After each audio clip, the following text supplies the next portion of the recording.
Welcome to this Gamemaster tutorial where we will be showing you the basic techniques and how to paint Zherxik, the Tiefling Warlock, from the fantastic Gamemaster character role-playing paint set that features 20 paints, a brush, and 5 free highly detailed miniatures like the ones we'll be painting up today.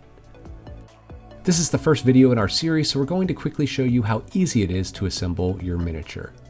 With plastic frame cutters, remove the pieces from the sprue, and all of the corresponding pieces are labeled, making it easier to know which pieces go together.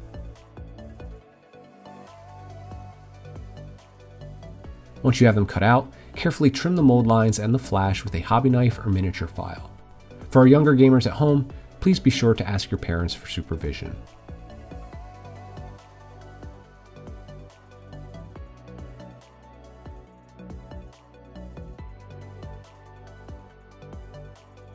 All of the miniatures found in the character set are snap fit, meaning they do not require any glue, making getting those minis ready for their first adventure a snap.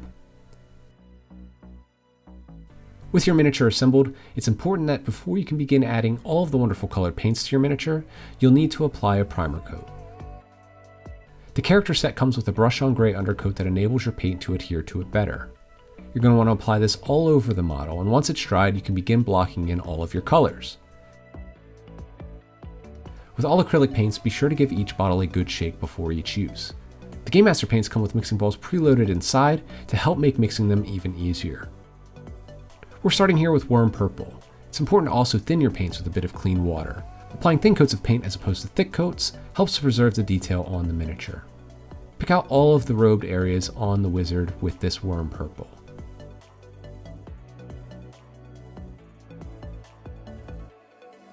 Next, we'll use neutral red to base coat Zherxik's skin. Remember to apply each color with 2 thin layers for a smooth, even coverage, especially with red as it tends to be a weaker pigment.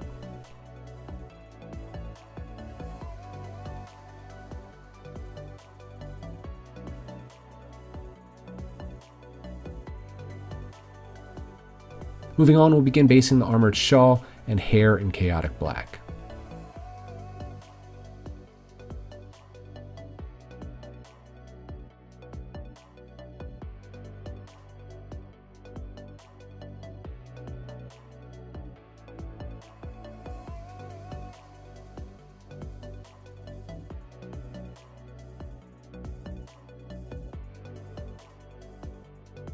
Then we'll move on to all of the armor pieces and ornate details with deadly iron and dwarf gold.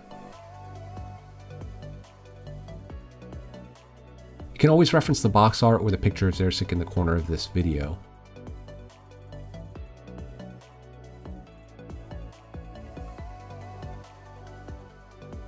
Be as careful as you can here not to paint over your previous layers.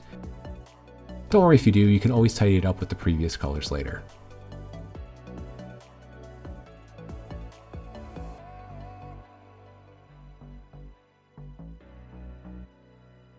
Move on to Ancient Bone on all of the cloth items on the miniature.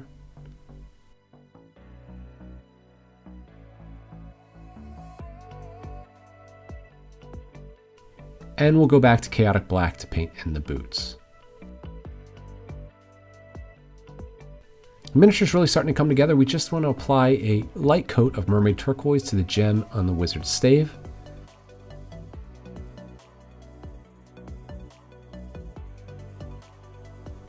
And we'll use Angelic Yellow for the flaming spell in his left hand.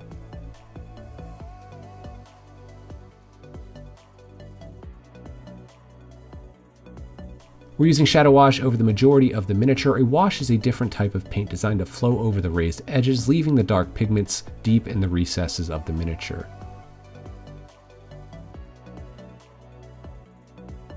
Because washes are intended to flow over the raised areas and into the recesses, you want to load your brush with a bit more of this paint on it. And you're going to move it around on top of the surface and let it work its way into the recesses.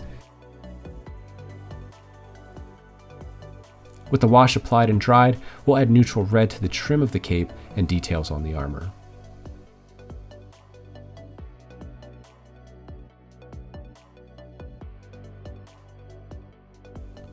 Then we'll add some wildfire orange to the tips of the flames. This helps to make a really realistic flame effect.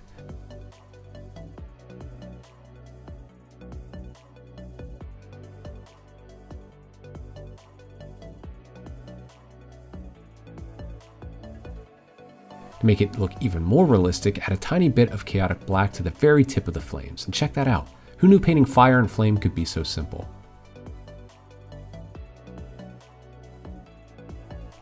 We're going back to our shadow wash again and applying it to the base of the miniature and all over the purple robes.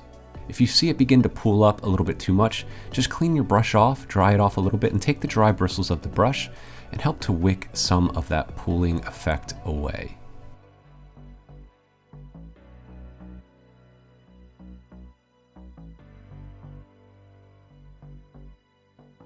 While adding shadow and contrast to the miniature, the wash can also darken it down a bit. So we'll now begin adding highlights. Here with Purple Worm, we're just applying this to the most raised edges, leaving the shaded areas in the recesses. We'll use neutral red to pick out the details on the robe and skin. And then we'll re-highlight the gem with Murmured Turquoise.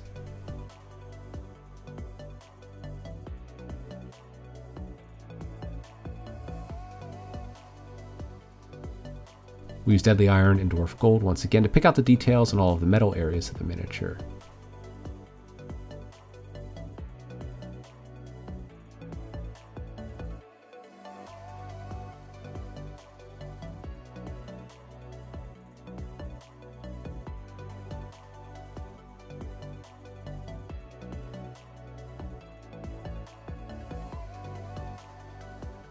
While you go ahead and add even more highlights if you wish, we think Zherxik is more than ready to join his dungeon party.